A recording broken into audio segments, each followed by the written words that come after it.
morning. Welcome back na naman sa panibago nating video, guys. This is DGA Guy Vlog. So guys, may i-share ako ngayon sa inyo kung paano i-connect yung isang equalizer papuntang power amplifier o kaya integrated amplifier. So guys, para hindi na kailangan ng receiver, USB lang o kaya Bluetooth, no need na receiver o kaya mixer. Tuturuan ko kayo kung paano i-set up o paano i-connect. So mga kamaster, ito na ngayon kamaster. Ito yung ating amplifier, DB Audio OMAC 15810. Hindi ito Bluetooth, guys. At ito naman yung ating equalizer, Prostax equalizer. May sub out po ito, 215S. So i-connect natin dito si equalizer. So ito yung ating gawin. Punta tayo sa likod. So guys, kung mapapansin nyo guys, ito yung ating mga connectors, male and female XLR. Male and female XLR po yan. Tapos ang dulo yan guys, male RCE. Bali, 4 na piraso yung gagamitin natin guys. So ganito yun guys. Connect na tayo. Input ng equalizer, saksak natin si male XLR. Yan. Tapos ang dulo niyan guys, ito yan guys. Napapansin nyo guys sa likod ng inyong amplifier, makita yung effector na yan. Tapos may jumper yan guys, kunin nyo guys. Kasi doon natin i-connect si equalizer para hindi na kayo gumagamit ng receiver.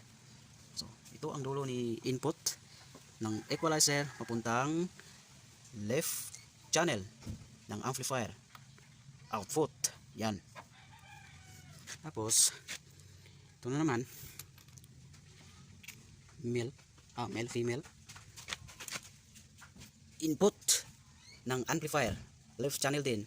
Left, ito input. Yan, natin i-connect siya papuntang output ng equalizer. Ayan, left channel yan ha. Tapos pangalawa, ito na naman pangalawa,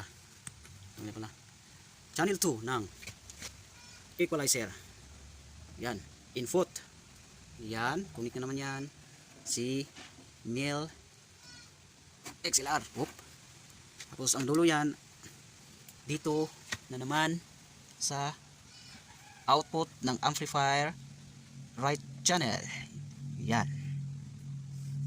Tapos yung isa na naman ito guys,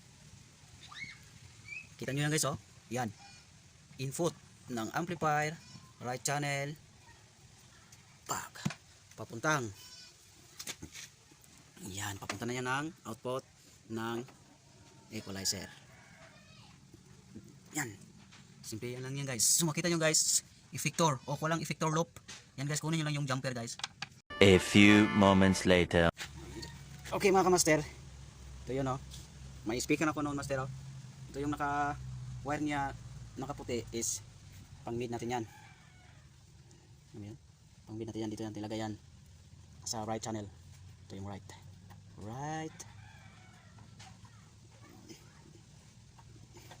Yan. Tapos yung pang sub natin, ito yung dito yan sa left channel. Kaya kahit saan yan, basta left channel, A ba o sa B, A ba, B ba o sa E na speaker group. Yan. Tapos i-plug na natin sila. Yan, i-share natin. So guys, ito yung ating pang sub MCBD8 at saka ito naman yung ating pang mid. I-on na natin. Amplifier on. Oops. So guys, lagyan natin ng audio. Ito na siya guys.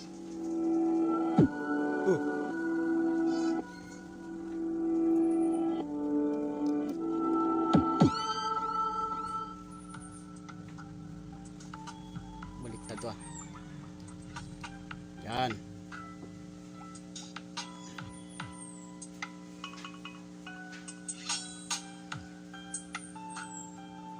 low cut.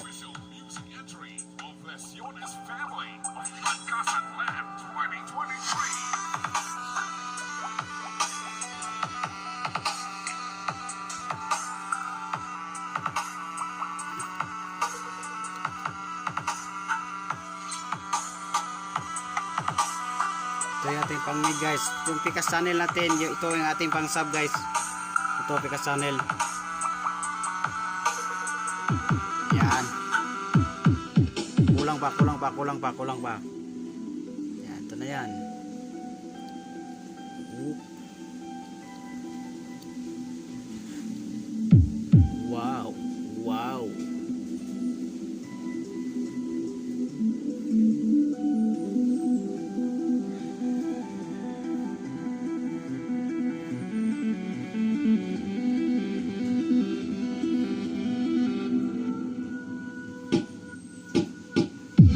Oop.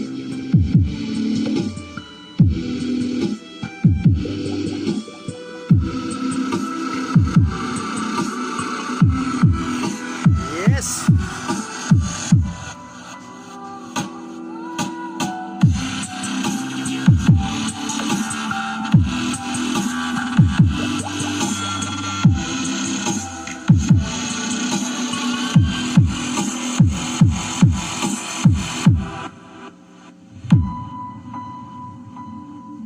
Ito yung mid guys ha. Mid natin. Mid.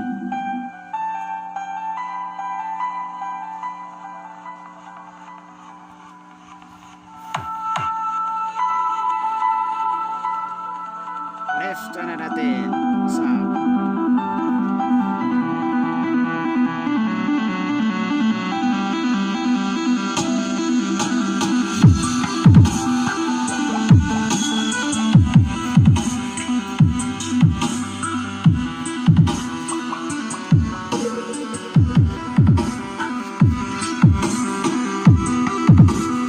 Okay guys, so hindi nyo na kailangan mag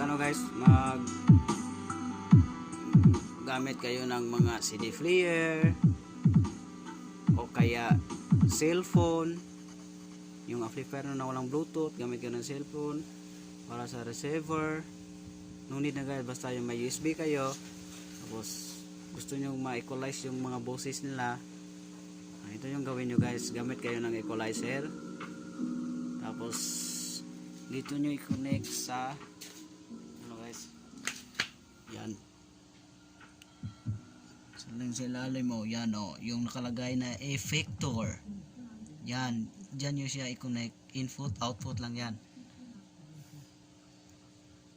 Tapos kung may kayo, gusto kayong ng receiver, dito nyo lang ilagay yan sa mga aux,